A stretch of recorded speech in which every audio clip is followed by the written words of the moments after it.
হ্যাঁ, প্রিয় শিক্ষার্থীরা, তোমরা যারা ইতিমধ্যে ১ নম্বর সম্পাদ্য করে ফেলছো, তাদের জন্য আমি ২ নম্বর সম্পাদ্য নিয়ে আসলাম। তো আগে প্রশ্নটাতে পড়ে দেখো কি, কি ইনফরমেশন আছে। তো দেখো, এখানে দেওয়া আছে ত্রিভুজের ভূমি, ভূমি সংলগ্ন সূক্ষ্মকোণ। দেখো এই তথ্যটুকু কিন্তু সম্পাদ্য ১ নম্বরেও ছিল। তো এখানে দেখো আরেকটা ইনফরমেশন অপর দুই বাহুর অন্তর দেওয়া আছে। এই যে অন্তর। এর আগের কোয়েশ্চেনটাতে কিন্তু অপর দুই বাহুর সমষ্টি ছিল। আর এখানে আছে অপর দুই বাহুর অন্তর। এই কথাগুলো মনে রাখতে হবে। তো অন্তর মানে হলো ডিফারেন্স, দুই বাহুর পার্থক্য। তো দুই বাহুর পার্থক্য যেমন এর আগে সমষ্টি ছিল, আমরা বড় করে একটা রেখা নিছিলাম, তোমাদের নিশ্চয়ই মনে আছে। আর যেহেতু এটা অন্তর, দুই বাহুর পার্থক্য, তাহলে এটা খুবই ছোট একটা রেখা হবে, ত্রিভুজটি আঁকতে হবে। তো চলো আমি তোমাদের দেখিয়ে দিচ্ছি কিভাবে আঁকবো আমরা ধাপে ধাপে। তো প্রথমে আমরা ত্রিভুজের ভূমিটা নিব, 5 সেন্টিমিটার একটা রেখা নিব।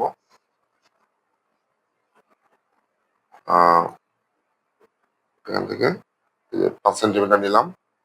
আর দুই বাহুর অন্তর যেহেতু পার্থক্য খুবই কম, তোমরা 1.5 সেন্টিমিটার নেওয়ার চেষ্টা করবে, 1.5 থেকে 2 এর মধ্যে, ছোট নেওয়াটাই ভালো। আর সৃজনশীল কোয়েশনে এগুলোর মানগুলো দেয়া থাকবে, উল্লেখ করা থাকে। তো কোয়েশনে যেটা দেওয়া থাকবে তখন তো আমাদের সেটাই নিতে হবে। তাহলে এটা হলো এ, আর এটাকে আমরা ডি দিলাম, ডিফারেন্স। আর একটা কোণ ছিল, এই কোণটাকে আমরা হাতের ডান পাশে নেওয়ার চেষ্টা করবো উপরে। তো কোণটাকেও তোমরা একটু ছোট রাখার চেষ্টা করবে, তাহলে চিত্রটা সুন্দর হবে। চাঁদা দিয়ে যদি মেপে নাও, তো 30 থেকে 40 ডিগ্রির মধ্যে নেওয়ার চেষ্টা করবে। তো আমি এখন অনুমান করে নিলাম এটা হলো এক্স। তো আসলে এটার অঙ্কন প্রণালীটা দেখি।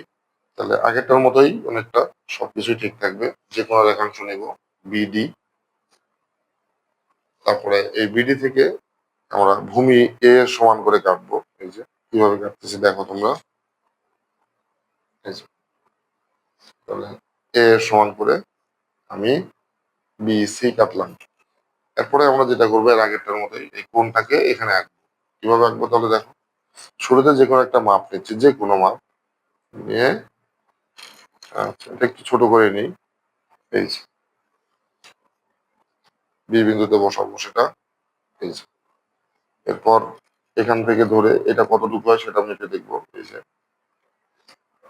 নিয়ে এখান থেকে বসিয়ে কেটে দিব। এরপর আমরা এটা যোগ করে দিব। যোগ করে এক্স এর সমান করে, কোনটা আমার আঁকা হয়নি ঠিক মতো। আমি আবার দেখি। এই যে এটা নিব, এখান থেকে ধরে যদি কাটি, দেখি নড়ে গেছে। নিলাম, নিলাম। এরপর হচ্ছে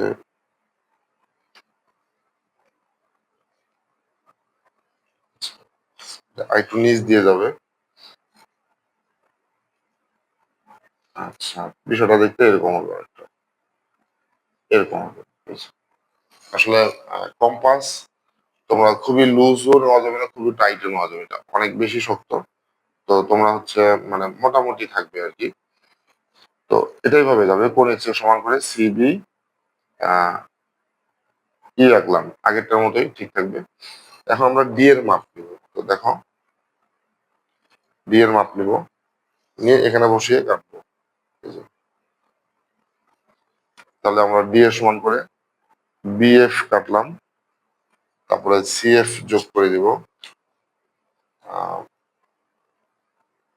এখানে এফ, আচ্ছা এটা কিন্তু না, এই রেখাটা ভুলে আমি আঁকছিলাম, আমার কোনটা আঁকতে ভুল হয়ে গেছিল। তো সিএফ,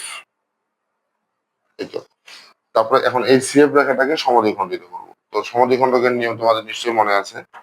প্রথমে এফ এ কম্পাস বসাবো, বসে এই এফ সি যে রেখাটা আন্দাজ করে অনুমান করে আমরা অর্ধেকের থেকে একটু বেশি মাপ নিয়ে রেখাটার উপরে এবং নিচে দুপাশে দুটো বৃত্ত চাপাবো। এই যে, এবং ওই একই মাপ, এটা কমানো যাবে না বাড়ানো যাবে না, সিতে বসিয়ে আমরা আগের বৃত্তচাপগুলোর উপর দিয়ে কাটবো। তারপরে এই যে এখানে একটা ক্রস পয়েন্ট অর্থাৎ ছেদবিন্দু দেখতে পাচ্ছ, এখানে একটা ছেদবিন্দু দেখতে পাচ্ছ। এই ছেদবিন্দু দুটো বরাবর স্কেল ধরবো, ধরে যোগ করে উপরে নিচে একটু বৃদ্ধি করে বাড়াই দিতে হবে। এই তাহলে এখন দেখো এই যে এফসি রেখাটা সমদ্বিখণ্ডক হয়ে গেল এবং সমদ্বিখণ্ডক রেখাটার নাম হলো পি কিউ। পি কিউ এই পি কিউ রেখা আবার কি করলো দেখো বি কে এখানে একটা বিন্দুতে ছেদ করলো, সেটা হচ্ছে এ বিন্দু। পরে এ এবং সিটা যোগ করে দিব। সুতরাং এ বি সি উদ্দিষ্ট ত্রিভুজ। তো এটার বর্ণনাও আগেরটার মতোই হবে, তারপর আমি লিখে দিচ্ছি, তোমরা প্র্যাকটিস করবে, এরপর আর লিখে দিব না, মুখেই বলবো। তো যে কোনো রেখাংশ বিডি হতে, এটাই আমরা শুরু করছিলাম, যে কোনো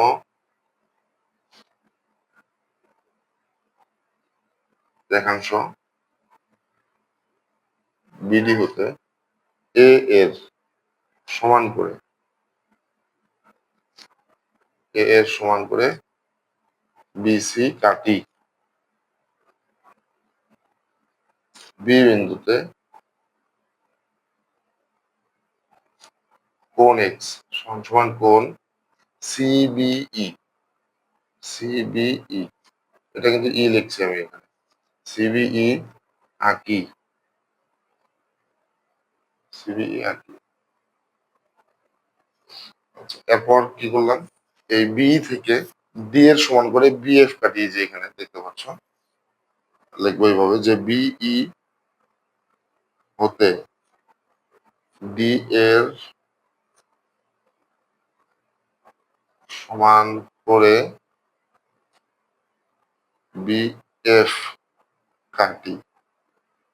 বিএফ কাটার পরে আমরা কি করছিলাম, এই সি আর এফ টা যোগ করে দিচ্ছিলাম, কমা ব্যবহার করবো, সি এফ যোগ করি। পরে কি করলাম, এই সি এফ টাকে সমদ্বিখণ্ডিত করছি, তাহলে লিখবো যে সি এফ এর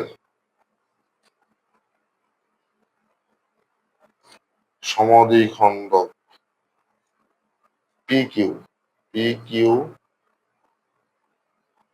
আঁকি, যা বিই কে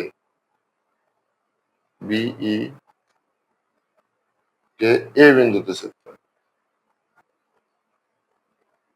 এ বিন্দুতে ছেদ করে। তারপর আমরা কি করলাম, এ আর সি টা যোগ করে দিচ্ছি, এসি যোগ করি। সুতরাং এ বি সি ই উদ্দিষ্ট চতুর্ভুজ। আশা করি তোমরা বুঝতে পেরেছো এবং করতে পেরেছো। তো আগের মতো একই কথা বলবো যে তোমরা এই যে অক্ষরগুলা এগুলোকে চেঞ্জ করে দিবা, দিয়ে এই ফরম্যাটে তোমরা নিজেরা বিবরণটা লিখবে, লিখে আমাকে দেখাবে। ধন্যবাদ।